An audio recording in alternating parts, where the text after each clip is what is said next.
Olá, começa agora mais uma edição do podcast Política em Pauta, o programa em que a gente comenta os principais acontecimentos do poder em Minas Gerais durante a semana, falando também sobre a importância do Estado fora de Minas Gerais, né? Falando sobre as bancadas de Minas Gerais na Câmara dos Deputados, no Senado Federal e também sobre a nossa política mais local, Câmara Municipal e Assembleia Legislativa de Minas Gerais. Meu nome é Bernardo Stilac, sou repórter de política do Jornal Estado de Minas e estou acompanhado pelas minhas colegas de editoria hoje, Alessandra Mello. Tudo jóia, Alessandra?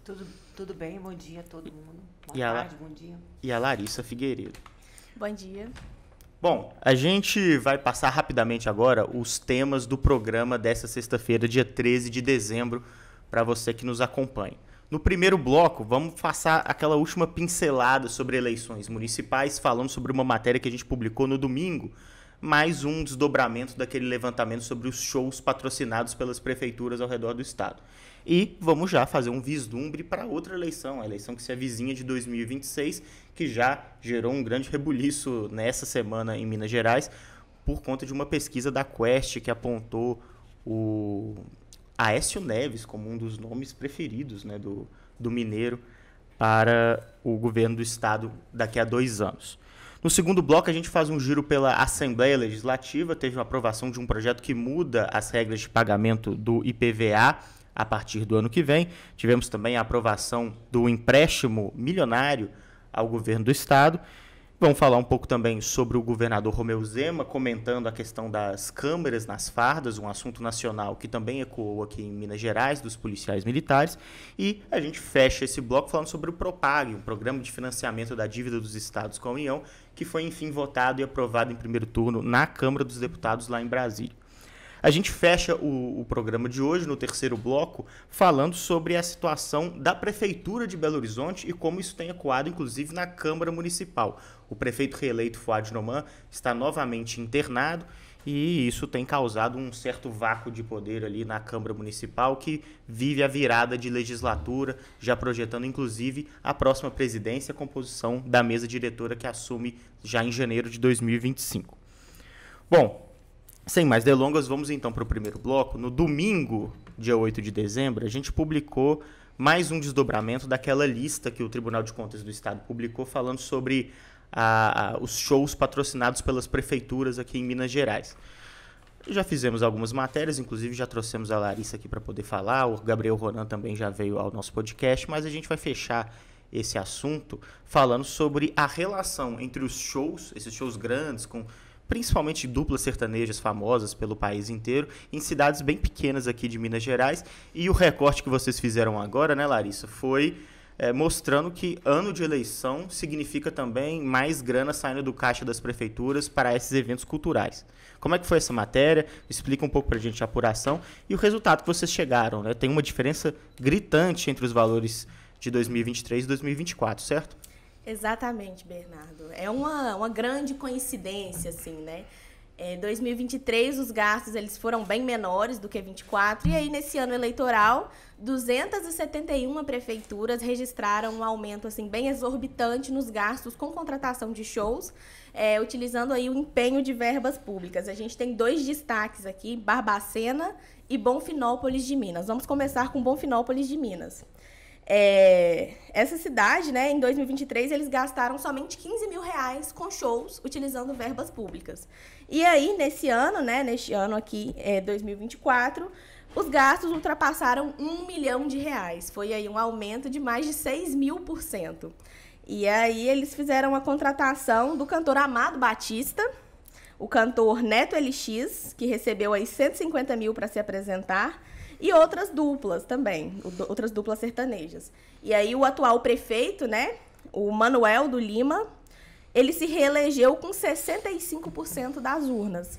Então, parece que esse investimento aí foi do agrado da população, as pessoas gostaram e, né, talvez tenha sido um dos critérios para a reeleição aí do prefeito. Uma cidade muito pequena, né, Larissa? Uma cidade 5 mil habitantes. 5 mil habitantes, exatamente. No norte do estado. Isso. E Barbacena, né, que já é uma cidade maior, foi a cidade que mais gastou com shows em todo o estado, né? Dentre essas 271 aqui, os prefeitos tentaram a reeleição. Barbacena gastou R$6 milhões. E no ano anterior tinha gastado ali 2,6 milhões. Então foi um aumento bem considerável.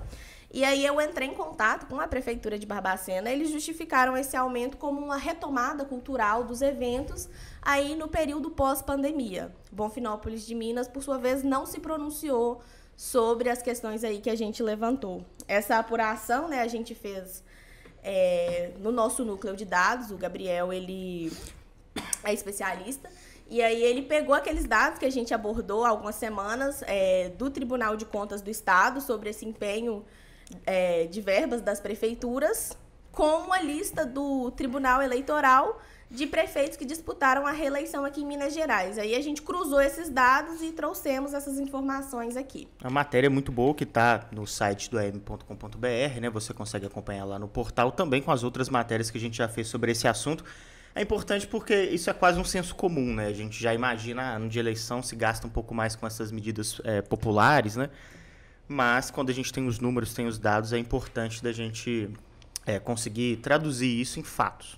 Bernardo, e não, você comentou mais cedo assim que fosse talvez um encerramento desse assunto. Eu acredito que a gente está só começando, né? Esse levantamento, vale repetir, que é inédito no TCE aqui em Minas Gerais, e a partir disso vão começar investigações sobre o uso desse dinheiro público com shows. Assim. Inclusive, você falou que a gente já espera, né? Esse gasto no ano eleitoral. Eu sou de uma cidade muito pequena no interior e essa pauta nasceu disso, inclusive, porque chega ano de eleição, o pessoal já espera. Nossa, esse ano a festa vai ser boa. O pessoal já espera.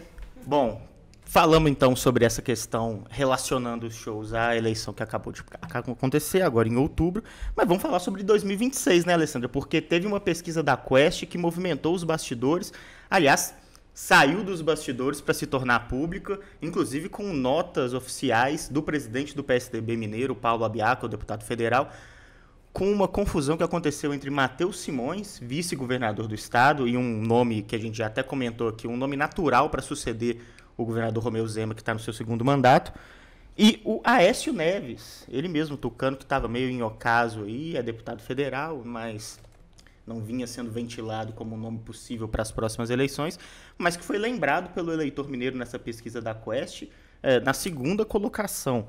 E isso provocou troca de farpas, não foi, Alessandra? Na verdade, o ex-governador, né, governador por 2 mandatos em Minas Gerais, Aécio Neves, hoje deputado federal, aparece em segundo lugar na pesquisa, atrás do senador Cleitinho, do Republicanos, também já cotado como pré-candidato. E essa pesquisa aí, ela parece que movimentou um pouco os egos e a disputa pelo governo de Minas em 2026.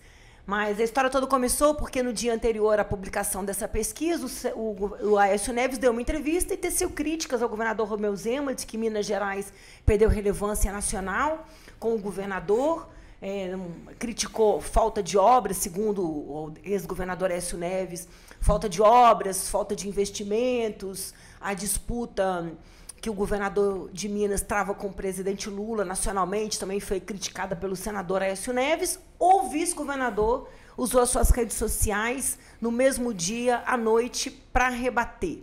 Fez teceu críticas ao Aécio Neves. Na sequência, presidente do PSDB mineiro, deputado federal Paulo Abiaco, replicou.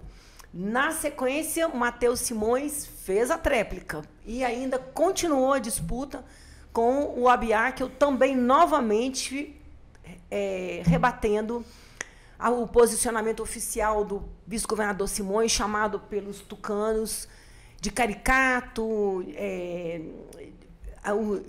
acusado de usar máquina. Por sua vez, o Simões acusando o governador Aécio Neves de corrupção. Parece que tudo mesmo, acredito eu, tem como pano de fundo a disputa, né? Porque 26... No Brasil é assim, né, gente? Acaba uma eleição, já começa outra. Né? A gente fala, parece uma coisa muito distante, né? Mas já tem pesquisa sendo feita. É o que motivou, o que acendeu esse fogo nessa discussão, como a Alessandra bem lembrou, que já tinha começado, inclusive, antes da divulgação dessa pesquisa da Quest. Só para trazer os números corretos aqui, né?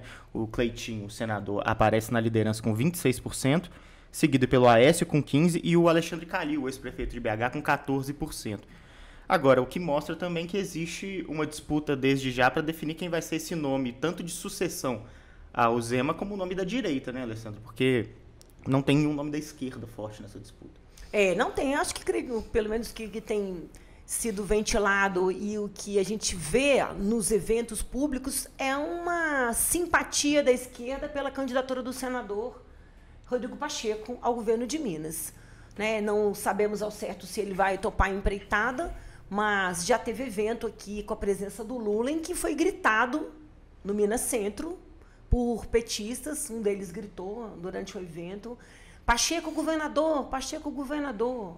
É uma coisa assim que tem sido ensaiada. E, inclusive, com a aproximação do PT em Minas Gerais e na capital mineira com a prefeitura do Fuad Noman, né? PSD, mesmo o partido do senador Pacheco. Pois é. Vai ser uma disputa acirrada, né? E o Matheus Simões aparece mal colocado nas pesquisas, né, Bernardo? Nessa pesquisa. Ele aparece na última colocação com uma intenção de voto baixa. Ainda tem 2%, muito tempo. Né? Ainda tem muito tempo. Muita água para passar debaixo da ponte até as eleições de 26 e a formação das chapas. Mas é um indicativo aí que, com todo o investimento que o vice-governador tem feito para se tornar mais conhecido, né? Por enquanto, não reverberou em números de intenção de voto. Pois é, o Simões aparece aí com 2%, o próprio Pacheco está bem à frente dele com 7%, mas como a gente já até ressaltou, está bem cedo ainda, né? O número de indecisos brancos e nulos está em 22%, seria o líder dessa... O vice-líder, né? Porque o Cleitinho aparece com 26%, é um cara muito midiático, ele está sempre aparecendo, né? Então é natural que ele já seja lembrado logo de cara como possível nome ao governo do Estado. O Cleitinho que ainda segue no Republicanos, uma das questões para o ano que vem, inclusive ver se ele não vai se filiar ao PL. Né? Bom, esse é o nosso primeiro bloco. A gente passou aqui pela questão eleitoral da eleição municipal, aqui em Minas Gerais, relacionando com os shows, e falamos também sobre 2026. Vamos passar então para o segundo bloco com a capa do nosso jornal aqui de sexta-feira. IPVA fica para fevereiro. A Assembleia votou um projeto de lei de 2015 do senador Alencar da Silveira Júnior, que muda a regra, muda a data do início do pagamento do imposto veicular dentro de Minas Gerais. No segundo turno foi votado ontem e aprovado uma lei que se arrastou durante muito tempo, como eu disse, um projeto de lei de 2015, né?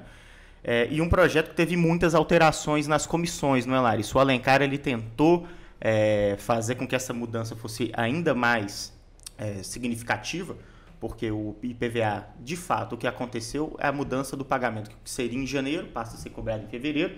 A justificativa do deputado vamos, né, dar uma aliviada nesse início de ano para o contribuinte.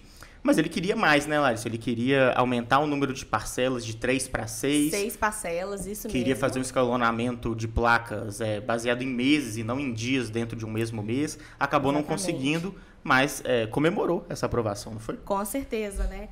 É aí uma vitória em muito tempo do deputado Alencar, né?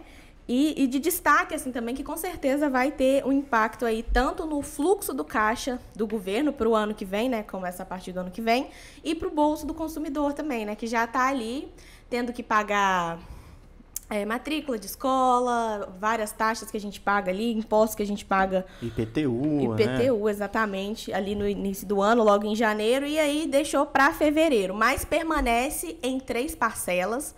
No texto original, ele queria que isso fosse até 6, né, como o Bernardo comentou, e um escalonamento a partir das placas, né, dos veículos, ao invés de 100 dias, seria dividido entre os meses de março e maio. Então, ia ser pago ali, talvez a partir de março, maio, e isso ia sendo escalonado. Mas não passou pelas comissões.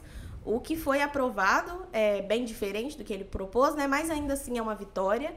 E ficou da seguinte forma: 3 parcelas, como já era, mas pode sim começar a ser pago em fevereiro.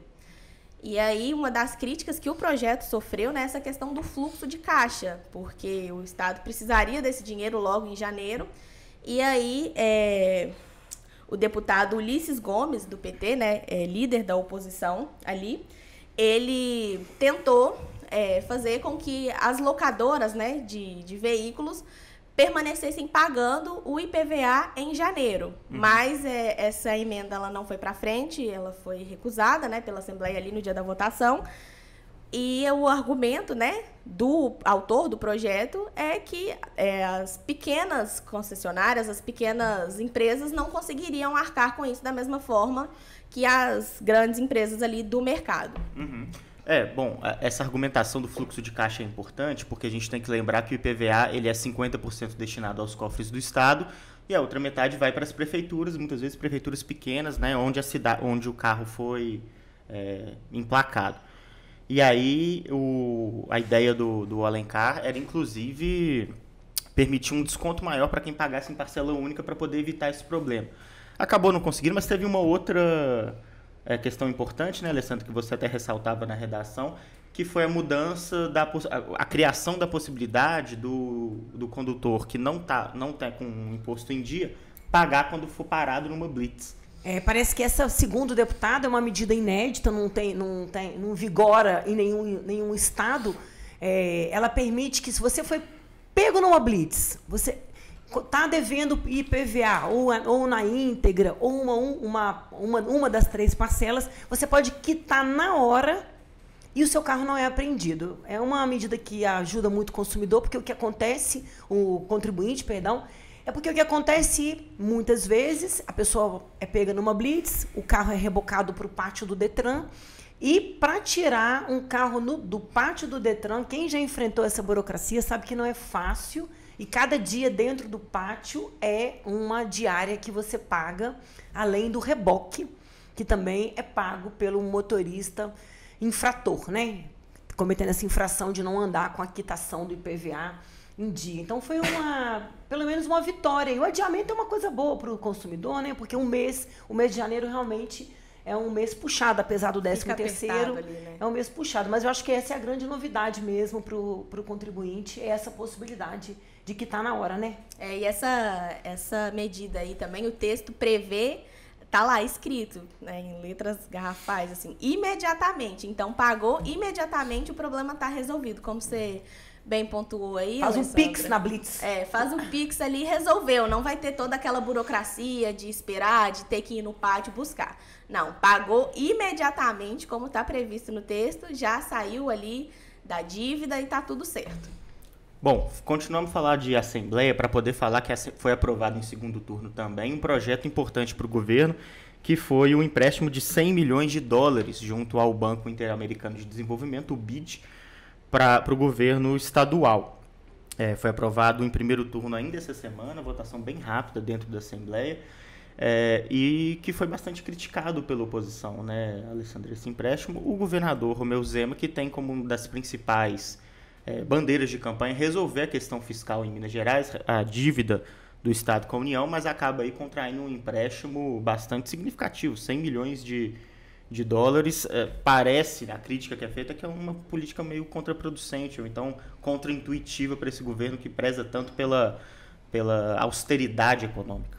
Essa matéria, inclusive, também sofreu até muitas críticas dos leitores, pelo menos nas nossas páginas. Quando foi publicada pela primeira vez, foi muito criticado, porque o governo de Minas deve 180 bilhões. A dívida do Estado foi atualizada no site da Receita Federal. Quem quiser acompanhar é muito fácil. Transparência, Tesouro, eles soltam um boletim mensal, e o boletim de outubro tem um delay aí, um atrasinho, mas o boletim de outubro, divulgado agora pela Secretaria da Fazenda, aponta que o Estado de Minas deve 180 bilhões entre dívidas com a União, que são a maior parte, e dívidas com outros empréstimos, dívidas com o IPSENG, dívidas com o INSS, e contraiu um empréstimo de $100 milhões. Na verdade, ele vai garantir esses empréstimos com crédito tributário, e esse dinheiro, de acordo com o projeto de lei enviado pelo governador Romeu Zema, ele é para ser investido em programas para combater as mudanças climáticas. Então, o projeto foi aprovado, e aí o governo de Minas vai contrair mais essa dívida aí para somar nos 180 bilhões de vermelho do Caixa Mineiro. Pois é, falando em dívida, né, essa questão não só para Minas Gerais, mas para todo o país, teve um avanço muito importante essa semana, que foi, enfim, a votação na Câmara dos Deputados do PROPAG, que é um projeto criado pelo Rodrigo Pacheco, presidente do Senado, para os estados que estão em dívida com a União. Minas Gerais é um dos principais, né? Finalmente foi aprovado, né, Alessandra, na Câmara dos Deputados, já tinha sido rapidamente votado no Senado. É um projeto que é uma linha paralela ali, ou alternativa ao regime de recuperação fiscal, que, em suma, permite que a diminuição do valor dos juros cobrados em relação ao pagamento da dívida. Hoje fixado pelo IPCA, mais 4%, e aí esses percentuais vão poder ser reduzidos de acordo com o enquadramento dos estados em alguns critérios. Minas Gerais, por exemplo, poderia se enquadrar com a federalização das empresas estatais, Copasa e CEMIG, que a gente já comentou aqui em outras edições do podcast, mas é um avanço muito importante em Brasília que fala sobre a questão fiscal do estado.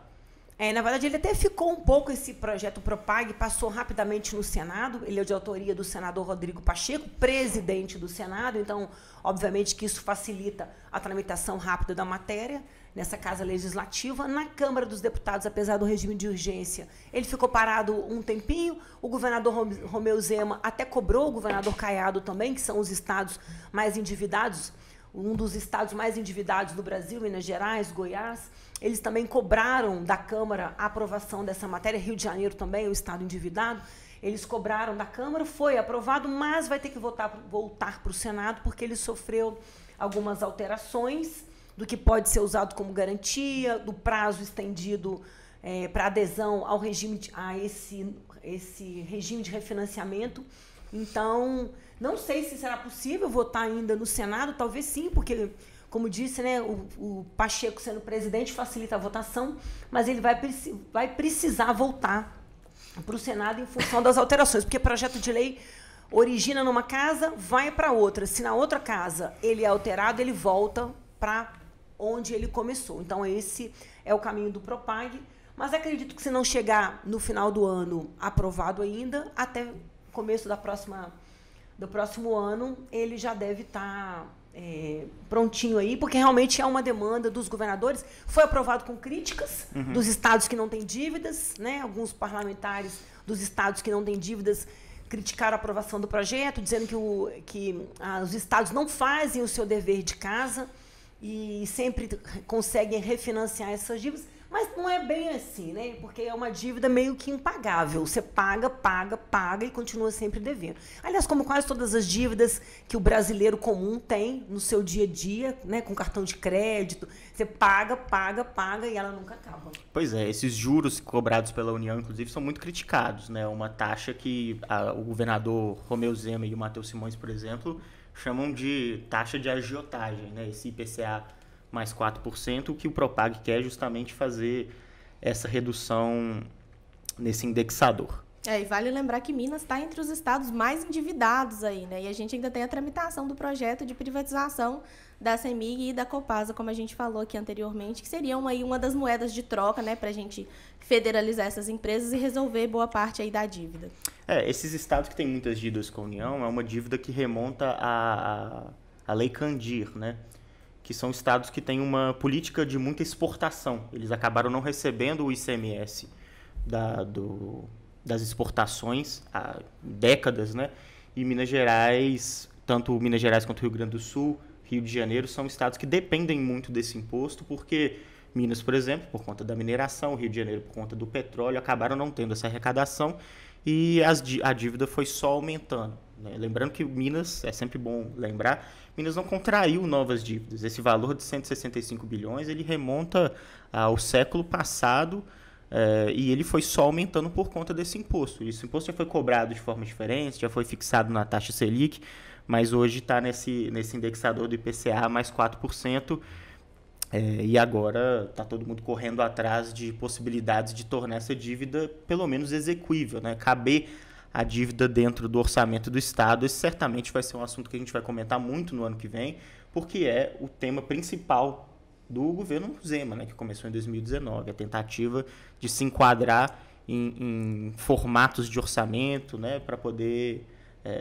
finalmente conseguir pagar essa dívida. O Propag vai parecendo aí a saída mais factível por conta do RRF ser realmente um projeto de muita austeridade econômica, um projeto que limita o reajuste aos servidores nos 9 anos de vigência dele. Impõe teto de gastos. Impõe teto de gastos, então é muito impopular e também é muito criticado por ser realmente uma amarra à forma do governo exercer o seu poder de investimento, né, dentro do Estado. Essa dívida de 180 bilhões que eu citei aqui, que está lá no Tesouro, no Tesouro Estadual, a maior parte dela é com essas dívidas que o Bernardo falou, mas tem também dívidas contraídas pelo governador Zema em relação, por exemplo, ao Instituto de Previdência dos Servidores Militares, né, em que não é feito o recolhimento da parte patronal e para repasse para o Instituto. Mas é isso aí, é uma dívida impagável, uma dívida que vem da Lei Candir, que quem não se lembra aí, vou lembrar agora do tanto que o ex-governador Itamar Franco brigou para obter os recursos da Lei Candir. A Lei Candir isentou de ICMS as empresas exportadoras de commodities, Minas Gerais, o minério, e isso impactou o caixa dos estados que tem a mineração ou outras commodities como sua principal fonte de renda. Então, o governador falou sobre isso essa semana, apontando a dificuldade que o estado passou em função dessa dívida e dizendo que, caso o Propag seja realmente aprovado, que conseguir enquadrar, o estado poderá ter, ano que vem, mais investimentos para obras e etc., coisas que são necessárias para toda a unidade da federação. Minas não seria diferente. Essa isenção do ICMS remonta lá ao Plano Real, né, Alessandra? Era uma tentativa do governo federal, que deu certo, né, de ter um estoque ali de dólar, né, para poder garantir que a mudança da moeda fosse bem sucedida, evitasse a hiperinflação que dominou o Brasil durante toda uma década, desde o fim da ditadura militar.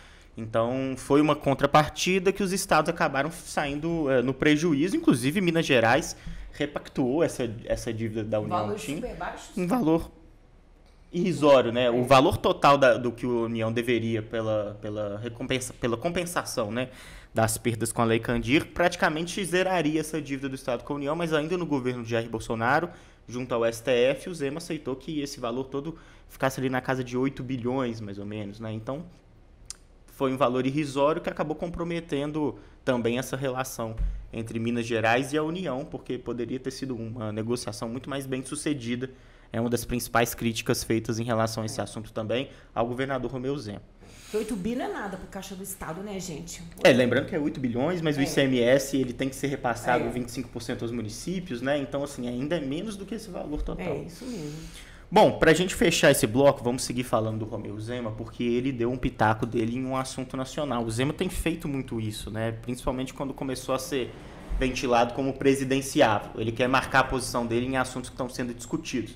E um dos principais assuntos da semana foi a divulgação de dezenas de episódios de truculência absoluta da Polícia Militar de São Paulo, comandada pelo Guilherme Derrite, secretário de Segurança Pública do governador Tarcísio de Freitas, que é um aliado ideológico, né, do governador Romeu Zema.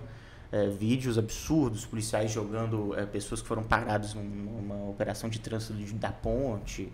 A gente teve já desde a operação na Baixada, né, Santista. Estapeando mulheres. Sim, vídeos estarrecedores e que levantaram novamente a discussão sobre a câmera nas fardas dos policiais militares. O STF tomou uma decisão, né, para que fosse necessário o uso das fardas, da câmera nas fardas dos policiais de São Paulo, e o Zema falou que é favorável, mas fez ali uma série de ressalvas, e uma série de ressalvas bastante estranhas às vezes, né, Alessandra e Larissa. A Band News ele chegou a dizer que essa câmera vai ficar ligada 12 horas, a gente tem que rever, vai filmar um policial indo ao banheiro. É claro que é uma situação esdrúxula, um exemplo esdrúxulo que o governador usou como uma contrapartida dessa questão das fardas. Não sei, me parece até um aceno ao eleitorado dele, porque ao eleitorado de direita e extrema-direita esse assunto é bastante sensível, né, Larissa? Exatamente. Aí ele fez uma série de pontuações, assim, aí o pessoal já começou a levantar outras hipóteses, né? A gente estava comentando ali na redação mais cedo. E se a câmera ligar só quando ele usa a arma, por exemplo? Assim, são coisas totalmente refutáveis, assim, que eu acho que talvez não coubessem ao governador argumentar isso dessa forma, assim, eu acho que é até um pouco irresponsável. Nessa questão mesmo ali de opinar esses assuntos nacionais, né? Ele está ali se nacionalizando, querendo aparecer mais. Ele, deixando claro, né, ele foi a favor, disse, olha, se as melhores polícias do mundo utilizam, por que a gente não vai usar? Lembrando que Minas já tem algumas câmeras, né, nas fardas dos policiais militares, mas é um percentual irrisório diante do total de agentes que trabalham hoje na PM do Estado. Bom, essa é uma discussão que voltou à tona e que parece que vai ser sempre uma discussão importante, né, Alessandra? Porque esses casos de truculência, de violência ao policial militar, eles infelizmente são bastante recorrentes aqui no país e os grupos, né, os grupos de estudo, sociólogos que trabalham com essa questão da política de segurança pública mostram que quando se coloca a farda, a segurança pública tem um ganho, existe uma queda muito significativa em casos de violência policial e não tem nenhum tipo de dano ao trabalho, ao combate ao crime, como muitas vezes os contrários a essa medida gostam de argumentar. O Ronaldo Caiado falou durante a semana também que a polícia de Goiás não vai usar a câmera na farda de jeito nenhum. O Zema está mostrando uma posição um pouco mais flexível em relação a esse tema, mas de novo faz algumas ressalvas. E na verdade o comandante-geral da PM, inclusive, disse que em entrevista que as câmeras corporais nas fardas policiais não são uma prioridade, há uma resistência, né, dentro das corporações, não só em Minas Gerais, em todo o Brasil, há uma resistência ao uso desse dispositivo. Aqui em Minas Gerais ele foi adotado em 2023, comecinho de 23, final de 22, comecinho de 23, uma iniciativa que teve a participação do Ministério Público, da Promotoria de Defesa dos Direitos Humanos. As câmeras foram compradas, inclusive, com esse recurso do próprio Ministério Público, de um fundo, mas foram instaladas em alguns batalhões de Minas Gerais, principalmente da capital, mas elas não tiveram muito resultado. Na época, eu cheguei até a conversar com o procurador sobre isso, doutor Francisco, e o argumento dele era de que, para essa Câmara funcionar, é preciso que haja uma adesão da corporação. A corporação tem que querer. Porque senão desliga, não usa, não sai com ela em operações que podem ser mais complicadas. E os relatórios de violência aqui em Minas Gerais, pelo menos, apontam que as mortes cometidas pela polícia são feitas geralmente em operações corriqueiras, não em grandes operações de combate a tráfico, operações gigantescas envolvendo várias tropas, são feitas no dia a dia, né? Principalmente nas periferias e principalmente tendo como alvo jovens, pessoas negras, né? E essa violência é um resquício ainda da ditadura, né? De uma ditadura não punida, não punida. Então fica aí esse uso da violência pela polícia. Ela tem o monopólio da violência pelo Estado, né, garantido pelo Estado, mas esse uso desmedido e arbitrário que a gente vê nas imagens, né, porque os policiais não têm câmera, mas a população tem e filma, né? Não tinham câmeras no policial que jogou o moço pela janela, mas a população filmou e isso tem reverberado de maneira negativa, apesar dos parlamentares da extrema-direita sempre saírem em defesa dessa violência. É interessante, né, voltando à argumentação contrária, que ela é sempre muito fácil de ser refutada por quem estuda o tema, por exemplos já bem-sucedidos desse tipo de implementação, mas que eu acredito que essa argumentação e esses espantalhos que são criados acabam, inclusive, criando uma certa insegurança dos próprios policiais, né? De achar que vão ser vigiados, de achar que o trabalho deles vai perder o grau de autonomia que eles têm, por conta de toda essa discussão um pouco distorcida do assunto. É importante falar sobre o tema porque trata-se de um equipamento de trabalho, né? O policial, inclusive, deveria se sentir mais protegido, porque, afinal de contas, é uma profissão que lida com o combate ao crime de forma ostensiva, está sempre em contato com possibilidades de sofrer algum tipo de ataque. Ele mesmo, né? Ele está sempre em risco. Então, seria uma forma também de mostrar como o trabalho dele está sendo executado, o tipo de local onde ele deveria estar sendo mais resguardado, as guarnições deveriam ter mais gente. se bem utilizado, o equipamento ele tem um potencial de oferecer informações para a segurança pública e de gerar conteúdo para a elaboração de políticas públicas realmente eficientes, completamente válido e importante. Então, essa discussão ela precisa ser feita com um pouco mais de serenidade, né? Mostrando realmente como vai ser utilizado o equipamento, como a Larissa disse, né? Em que ocasiões ele pode ser desligado ou ele tem que estar funcionando, para a gente poder avançar numa discussão menos acalorada e menos ideologizada, e uma discussão mais prática, uma discussão mais técnica sobre o que funciona na segurança pública do Brasil e do estado de Minas Gerais. É o que você bem comentou, né, Bernardo? Tem um potencial aí de resguardar o trabalho desse profissional. Deveria ser visto, assim, talvez, como uma forma dele se blindar, talvez, de acusações que podem ou não serem fundadas, ou até da própria segurança mesmo. Eu acho que é um equipamento que tem aí um potencial muito grande e precisa de mais responsabilidade para ser discutido. Perfeito. A gente vai voltar a esse assunto, com certeza, nas próximas edições. Convido também o nosso ouvinte a voltar a 2 edições, quando a gente teve aqui o Gabriel Ronan, do nosso núcleo de dados, falando sobre o encarceramento em massa também, outra discussão importante sobre política de segurança pública, né, que às vezes não é tratado com o devido cuidado, e a gente fez uma matéria, né, o Gabriel fez uma matéria muito completa, muito densa sobre o encarceramento em massa dentro de Minas Gerais. Vamos finalizar esse segundo bloco e começar o último bloco com uma discussão talvez a mais quente aqui do nosso programa. Por quê? O prefeito Fuad Noman foi reeleito no dia 27 de outubro.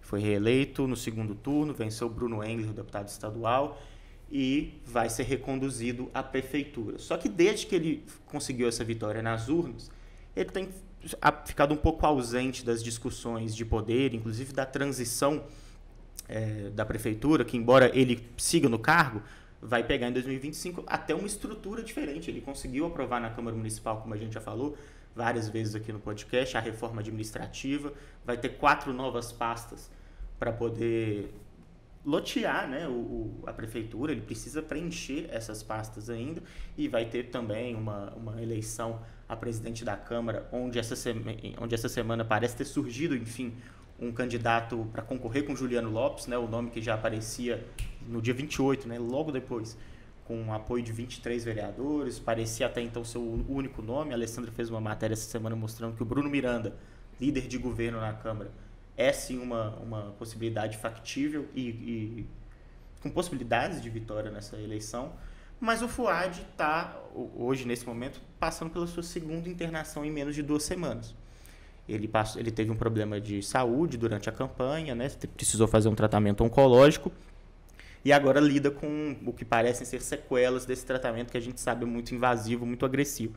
O Fuad tem 77 anos, foi internado no Mater Dei pela primeira vez há mais ou menos 2 semanas, com dores nas pernas, e agora ele volta a ter uma internação, dessa vez com uma sinusite e um princípio de pneumonia atrelado a essa doença.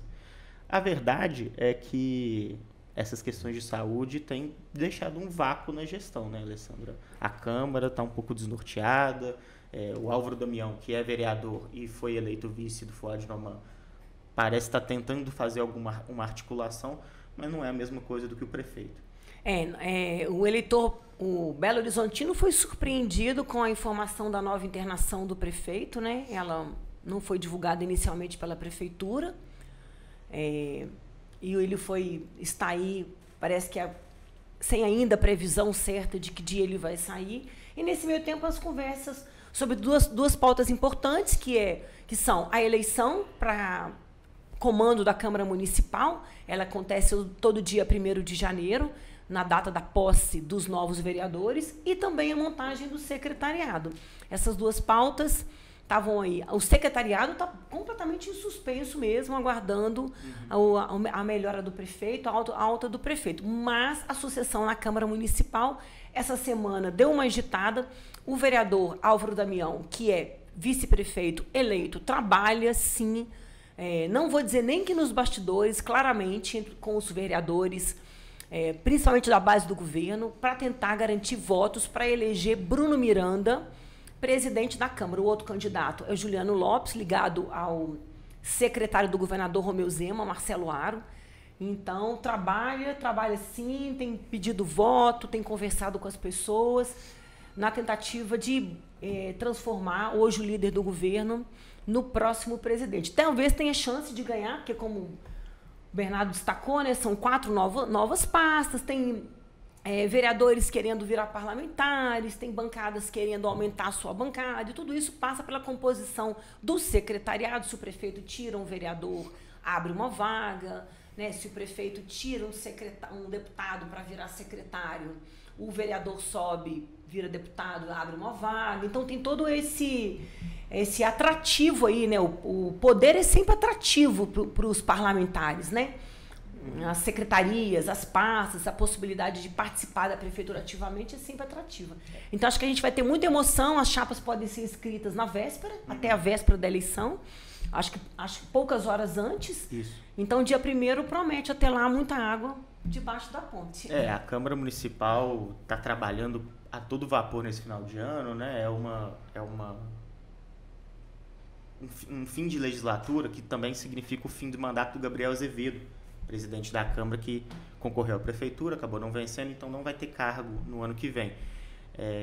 E uma dessas pautas aprovadas foi justamente a reforma administrativa, que, como a Alessandra falou, né, Larissa, acaba virando uma margem de manobra da prefeitura, cria instrumentos de negociação da prefeitura que podem refletir, sim, numa candidatura totalmente possível, factível do Bruno Miranda. Eu conversei com o Bruno Miranda ontem na Câmara Municipal, inclusive só tinha ele lá, né? Ele e o vereador Jorge Santos na sessão que acabou sendo a sessão ordinária à tarde, que acabou sendo desmarcada por conta disso, e ele falou que, olha, exatamente como a Alessandra já destacou, a questão do secretariado está suspensa. Ele está ali tentando articular a votação de projetos importantes, a votação de empréstimos bilionários para a prefeitura, que foi aprovado em segundo turno essa semana, e falta um ainda que teve que voltar às comissões porque recebeu emenda no plenário, vai ser votado nesta sexta-feira. Então, assim, eles estão tentando fazer o governo, a prefeitura andar ali dentro da Câmara, mas essa questão do FUAD realmente deixou um pouco das negociações em suspenso. Mas o tempo ele vai passando, né, Larissa? Então a gente, como a Alessandra disse, promete ser um fim de ano e um início de ano bastante agitado, porque eventualmente o FUAD voltando à ativa, né, tendo alta hospitalar, ou então oficialmente nomeando alguém que vai fazer essa articulação por ele, vai ter que fazer tudo num tempo muito rápido. Exatamente. Essa nomeação do Bruno Miranda, a gente já esperava, né? Todo mundo esperava que o FUAD fosse apoiar essa candidatura do Bruno e tivesse ali mais ativo nessa questão da eleição para a presidência da Câmara, mas depois da eleição, enquanto ali o grupo do Marcelo Aro estava se articulando ativamente, publicamente, inclusive mostrando ali um poder, o FUAD ali com o Bruno, eles ficaram mais, vou dizer, reclusos, né? O FUAD ele já chegou a dizer para a imprensa, até numa reunião que ele fez ali com os vereadores eleitos, que não iria se envolver na eleição, que os vereadores se resolvessem ali da forma que eles achassem melhor, e que se o Bruno quisesse ali se candidatar, tudo bem, mas que o FUAD, prefeito, ele não iria intervir ali. Ele já tinha adotado essa postura várias e várias vezes quando questionado, mas aí quando ele deixou essa lacuna, parece que o Álvaro Damião entrou e começou ali a se movimentar, e a gente tem percebido essa movimentação. Isso também passa, gente, a própria sucessão da Câmara Municipal passa pelas eleições de 2026. Né? O Álvaro Damião é muito mais ligado, e o prefeito também, ao grupo do Rodrigo Pacheco. O Juliano Lopes é um candidato ligado ao grupo do Marcelo Aro, que é secretário do Zema, da Casa Civil, e braço direito do Zema. Né? Uma pessoa que talvez possa ser até o candidato ao Senado, um dos 2 candidatos ao Senado, apoiado pelo governador Zema. Não sabemos se Pacheco vai mesmo concorrer ao governo do Estado ou ao Senado, então pode ser que eles trombem ali, as chapas trombem, nesse sentido, né? Ou no Senado ou no governo de Minas. Então, o pano de fundo também isso aí é para não deixar esse crescimento desse grupo do Aro, ligado ao Marcelo Aro, que é muito próximo ao governador Romeu Zema. Um dia depois da eleição do FUAD, o Aro já tinha formado o grupo dele, né? A gente já falou isso algumas vezes aqui, com 23 nomes, já seria a maioria dentro da Câmara, que tem 41 vereadores.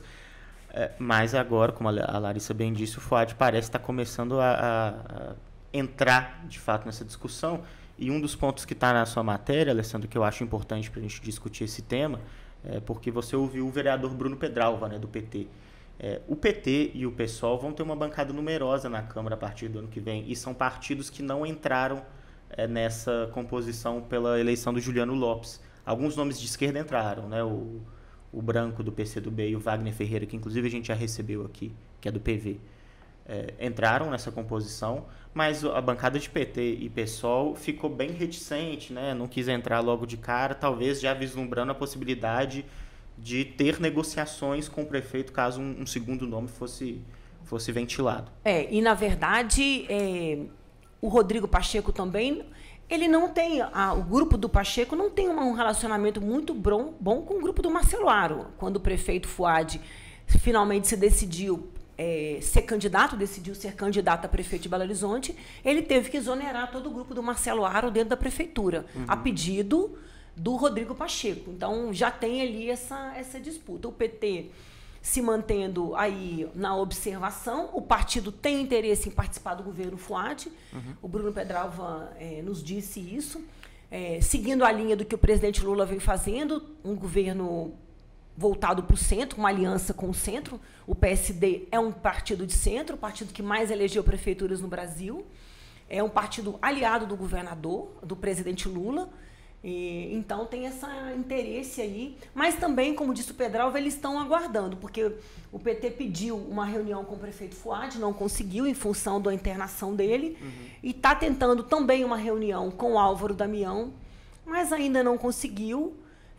O prefeito ontem publicou nas redes sociais uma foto dele no hospital, uma sinalização de que estou melhorando e vou voltar e estou no comando, né, da prefeitura, apesar dessa doença aí, desse tratamento, que a gente espera que ele se recupere logo, esteja bem de saúde, né? Eu desejo, acredito eu, da maioria da população belo-horizontina, ninguém deseja mal para a saúde de ninguém, não é de bom tom e não.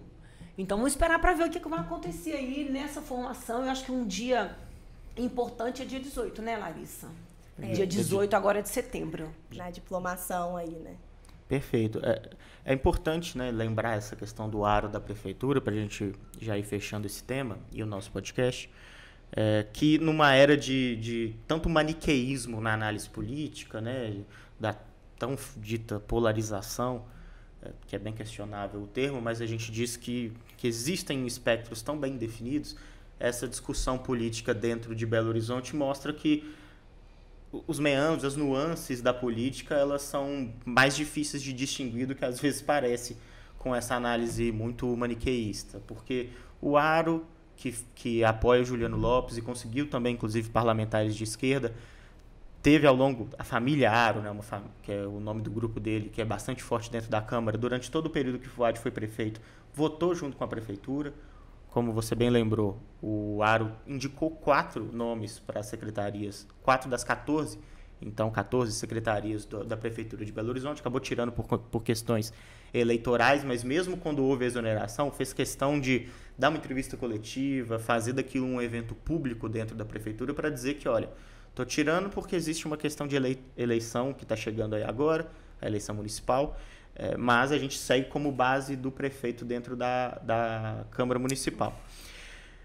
E, do outro lado, a possibilidade do PT apoiar o FUAD dentro do governo e fazer, como isso, uma moeda de troca para poder votar no Bruno Miranda como possível presidente da casa. Então, assim, são muitas nuances, não é exatamente uma disputa que tem 2 lados muito bem definidos aqui dentro de Belo Horizonte. O próprio PSD, que é a legenda que abriga o FUAD Noman, é o melhor exemplo disso, né? O PSD é aliado ao Lula no governo estadual, fez campanha ao lado de Lula, né? O PT aqui apoiou o Alexandre Calil ao governo do estado contra o Zema e apoiou o Alexandre Silveira do PSD ao Senado contra o próprio Marcelo Aro, mas ao mesmo tempo o PSD é base do Zema na Assembleia Legislativa.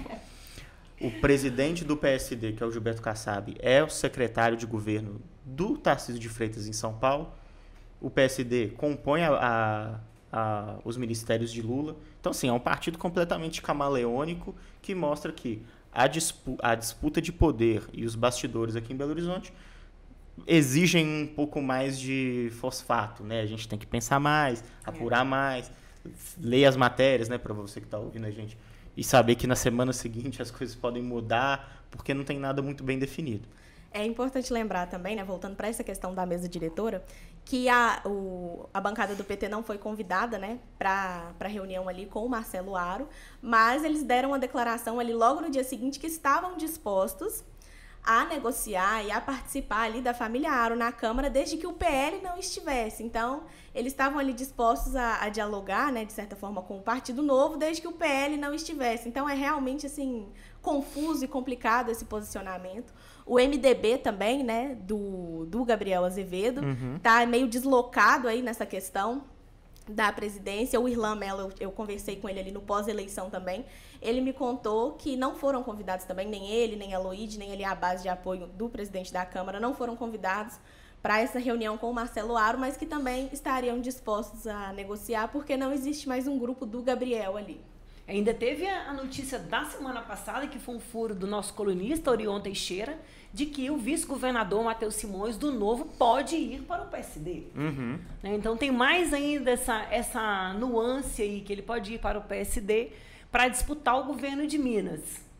O Orion esteve aqui no nosso podcast na sexta-feira passada. Né? Ele falou, inclusive, uma questão interessante que não estava na coluna, mas ele disse aqui no podcast, que é essa possível movimentação do Simões indo ao PSD, ou pelo menos conversando, né, negociando com o PSD, já teve impacto, inclusive, na aprovação em segundo turno da reforma administrativa, que teve os vereadores do Novo, os 3 vereadores, né, Braulio Lara, Marcela Tropa e Fernando Altoé, todos reeleitos, votando contra a reforma, por uma questão até de coerência, né, eles sempre foram muito contra, mas a gente não viu aquela ímpeto, aquela beligerância durante a votação, se colocando contra a reforma, como tinha acontecido, inclusive, no primeiro turno. E, inclusive, eles vinham fazendo nas redes sociais.